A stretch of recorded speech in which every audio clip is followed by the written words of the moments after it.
Coming up on Arirang News, the Korean men's saber team won Olympic gold for the third consecutive time by beating Hungary on Wednesday. Team Korea also secured silver in the badminton mixed doubles, medaling for the first time in 16 years. South Korea's exports continued their positive year-on-year monthly growth trend for the 10th month in a row, with July's shipments rising 13.9%. Chip exports recorded the second highest figure for July, and there was a notable rebound in shipping to China. The Middle East continues to be on a knife edge, with Iran vowing to retaliate over the assassination of the leader of Hamas. Meanwhile, the UNSC held a meeting where council members urged countries there to show restraint.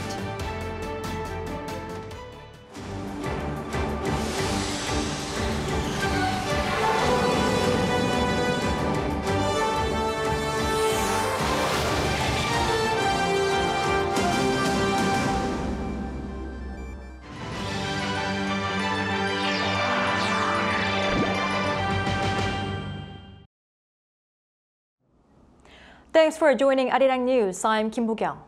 We start with Team Korea at the Paris Summer Olympics. The men's saber fencing team continued its Olympic gold streak, while South Korea has secured at least a silver in the badminton mixed doubles, the first medal in the sport for 16 years. Now, eyes are on day 6 in Paris, with much expected of Team Korea. Our Moon has the details. The world's #1 saber fencing team of Park Sang-won, Koo Bon-gil, Oh Sang-uk and To Kyung-dong have won more Olympic gold for South Korea. The team defeated Hungary 45-41 to place themselves at the top of the podium. 34-year-old Koo has been on all 3 gold medal-winning teams, while Oh became the first South Korean fencer to win 2 gold medals at a single Olympic Games. Meanwhile, South Korea has secured a spot on an Olympic podium in badminton mixed doubles for the first time in 16 years, with an all-South Korean semifinal lineup set for day 6 of the Paris Olympics. Seo Seung-jae and Chae Yu-jung advanced to the semifinals after defeating their opponents from Hong Kong, while Kim Won-ho and Chung Na-eun also made it through after clinching a win over the duo from Malaysia. With these victories, South Korea will be able to finish with at least a silver medal, the first mixed doubles medal since the 2008 Beijing Summer Games clinched by Lee Yong-dae and Lee Ho-jung. Hopes are also high for the women's singles too, with world #1 An Se-young cruising through to the quarterfinals. Following on from the mixed doubles table tennis that tallied a bronze onto South Korea's medal count, Chang Woo-jin and Shin Yu-bin are through to the quarterfinals of the singles competition. Shin was part of the duo with Im Jong-un that secured an Olympic medal on Tuesday, winning their first career Olympic medals and ending a long drought for the country's table tennis team.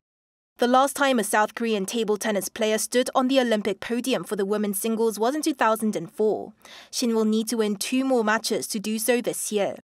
Chang advanced through to the quarterfinals after defeating Japan's Togami Shunsuke in straight sets 4-0, and is due to play against Brazil's Hugo Calderano, ranked 6th in the world. Moon, Arirang News.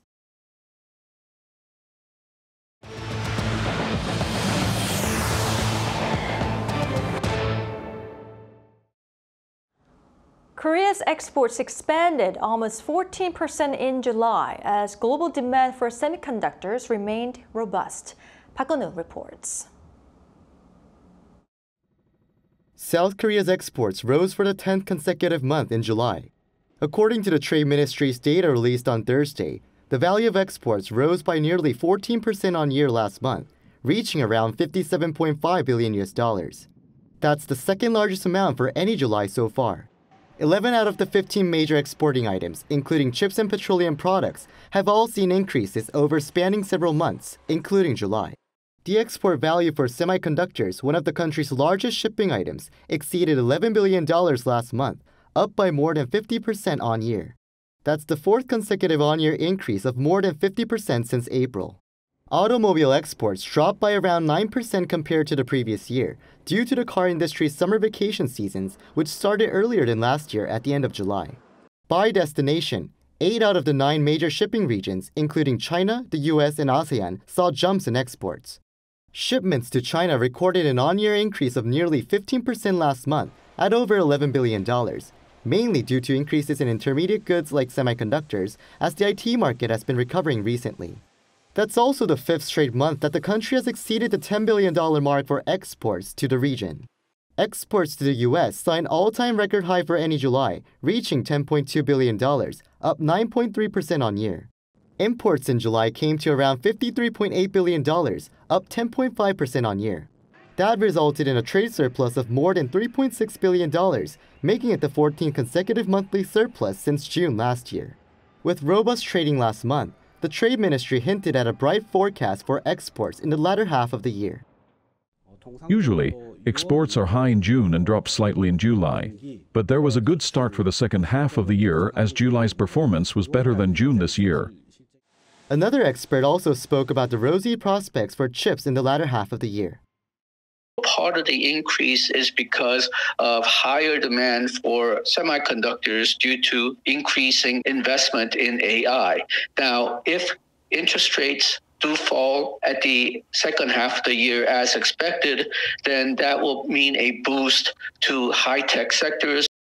But the expert also said that the increasing trend might not be permanent, and added lowering costs and reforming regulations for exporting firms can be ways to extend the period longer. Park Go-nu, Arirang News. South Korea's beauty exports reached a record high during the first half of the year. But unlike previous increases, this was led by small and mid-sized companies that are working with ODMs. Our business correspondent Lee Soo-jin has the story. At this factory, cosmetic products from more than 900 domestic and global beauty brands are produced each year.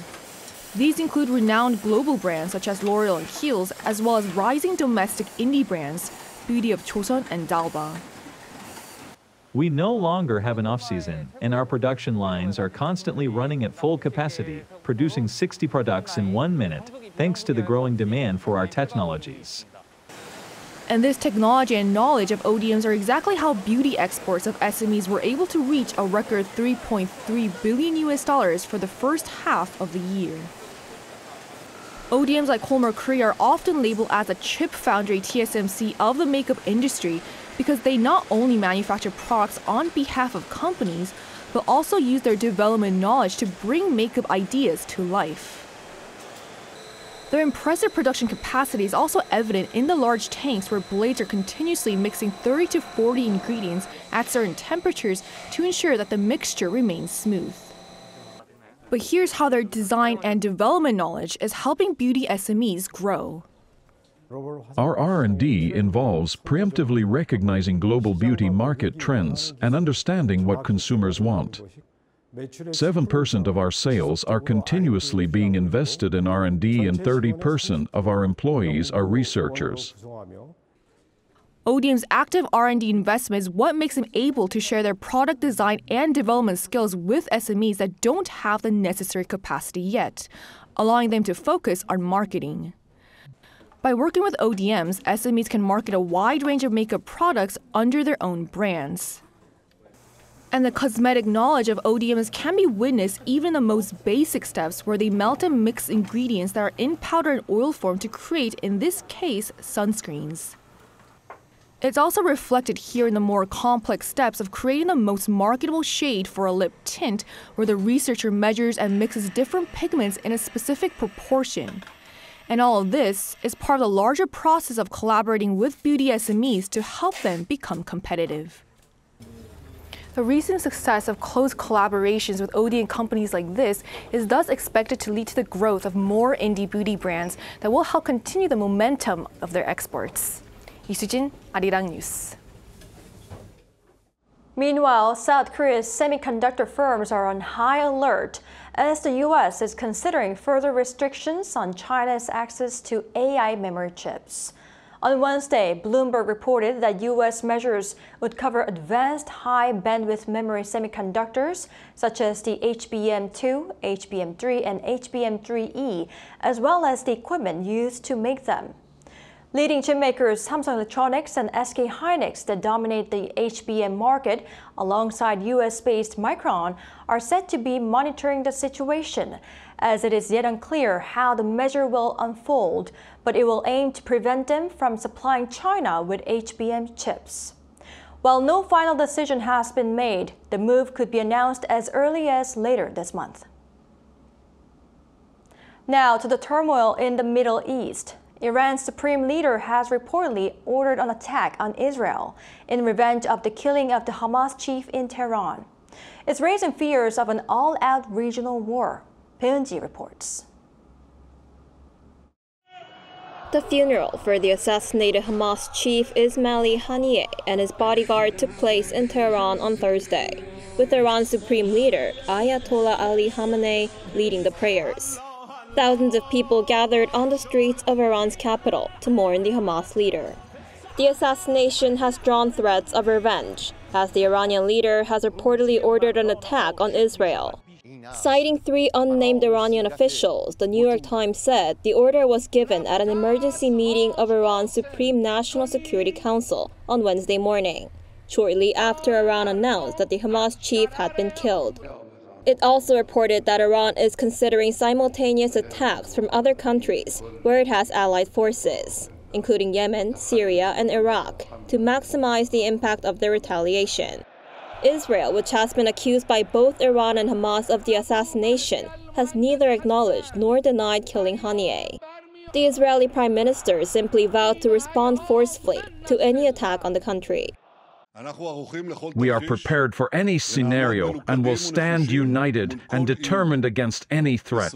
Israel will exact a heavy price from any aggression against us on any front. 62-year-old Haniyeh was killed in an airstrike in Tehran after attending the inauguration of Iran's new president. He is the highest-ranking Hamas official assassinated by Israel since the Hamas-led attack on Israel on October 7th last year. An analyst says the assassination is expected to lead to deep tension and uncertainty in the Middle East. What this does mean is that we're going to continue to be in this drip cycle of escalation and de-escalation, and there is no real clear off-ramp to address these security dynamics across the region. And effectively, without addressing the conflict between Israel and Iran, there will be these ebbs and flows for the coming months, if not longer. Amid fears of wider war, the United Nations Security Council held an emergency meeting. Iranian ambassador to the UN told the council that the assassination of Haniyeh suggests Israel's intention is to expand the war on Gaza to the entire region and call for immediate steps to hold Israel accountable for the aggression. Peunji, Arirang News. The Israeli military has confirmed that the head of Hamas's military wing, Mohammed Deif, was killed in an airstrike in Gaza. The announcement made on Thursday comes a day after Hamas claimed its chief, Ismail Haniyeh, was killed by a Zionist strike on a special residence for veterans in the north of Tehran. Deif and Haniyeh are believed to have led the attack on October 7th that triggered the war. The presidential office said it will continue to monitor the situation in the Middle East for any impact on oil shipments to South Korea due to the growing hostility between Israel, Hezbollah, and Hamas. For now, the office said there has been no effect on oil and gas supplies. This as on Thursday, President Yoon Suk-yeol's National Security Advisor Chang Ho-jin and Chief of Staff for Policy Song Tae-yoon hosted a joint security and economic review meeting regarding the Middle East. The participants agreed to continue monitoring markets and prepare measures for an immediate response to any impact. They also discussed plans to ensure the safety of Korean residents in the area and evacuation measures in case of an emergency. The government has offered North Korea humanitarian aid following recent flood damage by the overflow of the Amnokgang River on the regime's border with China. It's unclear whether Pyongyang will accept the offer, but Seoul says it's open to discussions with the North. Our correspondent Kim Jung-sil reports. Seoul's offer came just a few days after North Korea reported severe flood damage in cities and counties near the Amnokgang River. Korean Red Cross Secretary General Park Jong-sul announced the decision on Thursday on behalf of the government. We are ready to provide emergency aid to the flood victims in North Korea, driven by humanitarian concerns and a sense of kinship. We look forward to a prompt response from the North. The details of what could be sent are yet to be discussed, but all necessary procedures and funding will be covered by the government. A senior Unification Ministry official told reporters that the decision came as the government anticipates severe human casualties, even though Pyongyang hasn't announced details of the damage. It is meaningful that the government made such a direct public offer to the North. Seoul may also be gauging the North's response this time, while at the same time sending a political message that it is not ignoring the plight of North Korean residents. Earlier in the week, North Korean media reported that the regime's leader had made multiple visits to the affected areas and that more than 5,000 residents had been affected by the flood. Pundits say it's highly unlikely Pyongyang will respond to the offer given the recent circumstances with the ongoing propaganda war using balloons and loudspeakers. Seoul previously sent the message offering humanitarian aid during the pandemic in 2022, but the North declined to respond. Kim Jong-sil, Arirang News.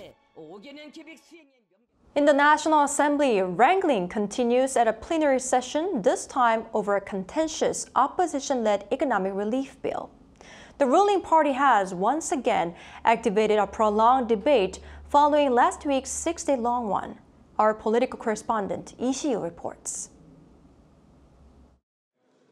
A filibuster continues at the Assembly with the ruling and opposition parties clashing over the contentious bill that will give around 250,000 Korean won worth of relief for each South Korean citizen. The ruling People Power Party launched the filibuster on Thursday. The party says that while they sympathize with the people and their hardships, such relief will lead to more financial strain for the government and the next generation. The opposition, however, says that the relief to be given in the form of vouchers will vitalize the economy. This bill aims to promote consumption, revive the economy, and take care of people's livelihoods. The opposition plans to end the filibuster through a vote 24 hours after its launch on Friday afternoon and move on to the next item on its agenda, the motion to impeach the new Korea Communications Commission chair, Lee Jin-suk. The main opposition Democratic Party of Korea and other minor opposition parties claim, quote, significant problems with Lee's morality and qualification. They cite multiple reasons, including Lee's alleged wrongful appointment of new members of the board of directors for broadcaster KBS and the Foundation for Broadcast Culture on Wednesday, Lee's first day on the job. The PPP strongly opposes this claim, calling them groundless accusations. They say Lee has not violated any law. The Constitution states that the National Assembly may vote on an impeachment motion when there are violations of the Constitution or the law during one's performance of duties. The ruling party says the opposition is abusing its majority status for political reasons, pointing out how this is the opposition's fourth attempt at impeaching the heads of the KCC during President Yoon Suk-yeol's term. In the Korean Assembly, the pan-opposition holds 192 out of 300 seats. This means that on Friday afternoon, the motion will likely pass and Lee will be suspended from duty. Lee Si-yoo, Arirang News. Turning to the ongoing medical dispute, hospitals saw a low application rate in their recruitment drive for trainee doctors for the second half of this year. According to the Ministry of Health and Welfare on Thursday, out of over 7,600 available positions across 126 hospitals nationwide, only 104 candidates have applied. Of these, 45 applications were received by the Big Five hospitals in Seoul. The ministry says additional recruitment will take place this month due to the sluggish application rate.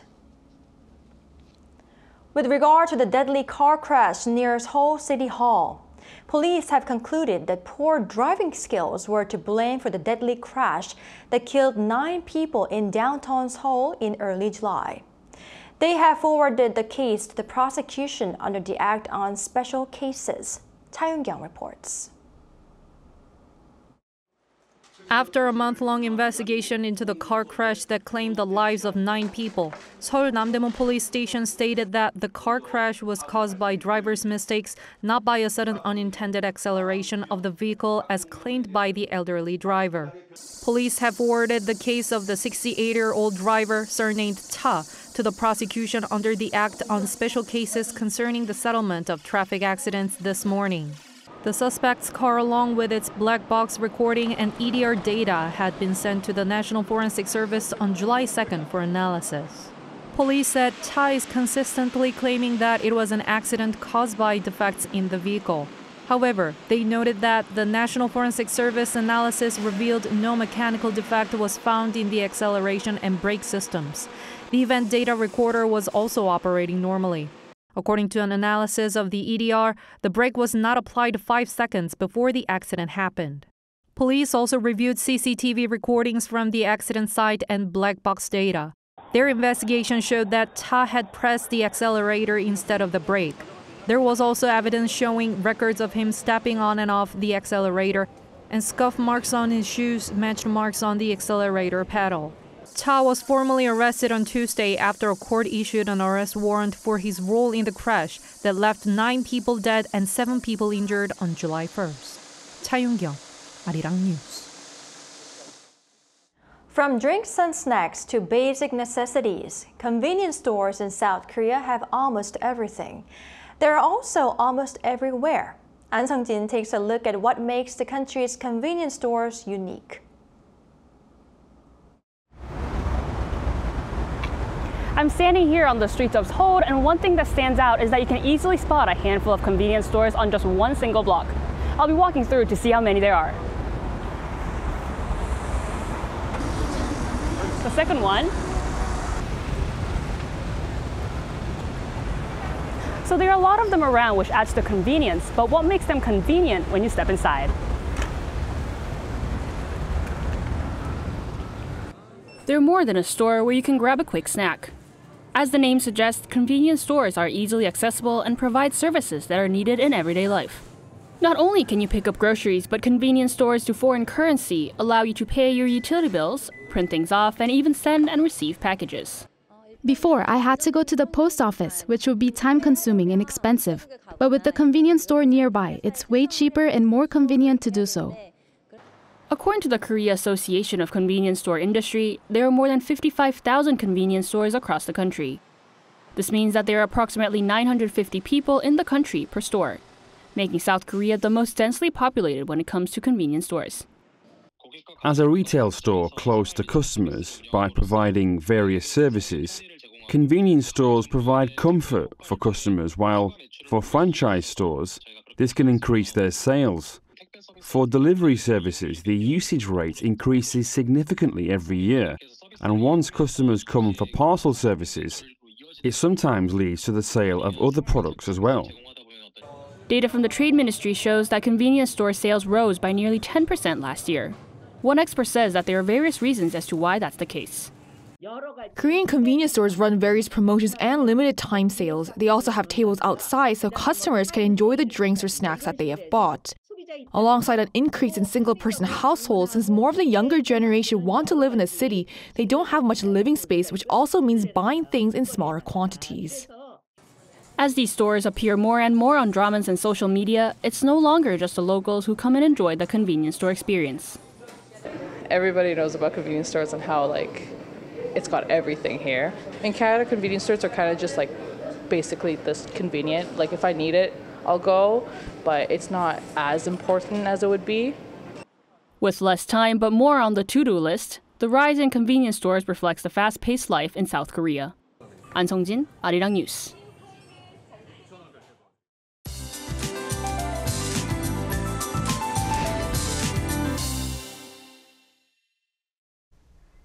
Tropical nights have continued in Seoul for 11 days. The feels-like temperature in Seoul rose to around 34 degrees Celsius today.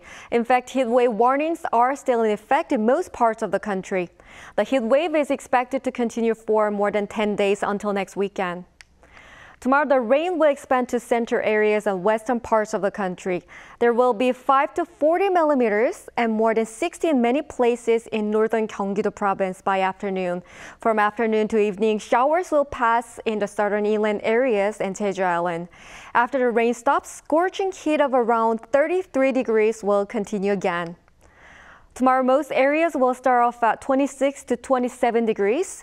Daily highs will move up to 34 in Daejeon, Gwangju, and Jeju. Daegu and Gyeongju, 37 degrees. This hot and humid weather will continue for a while, so please take care. That's all for Korea. Here are the weather conditions around the world.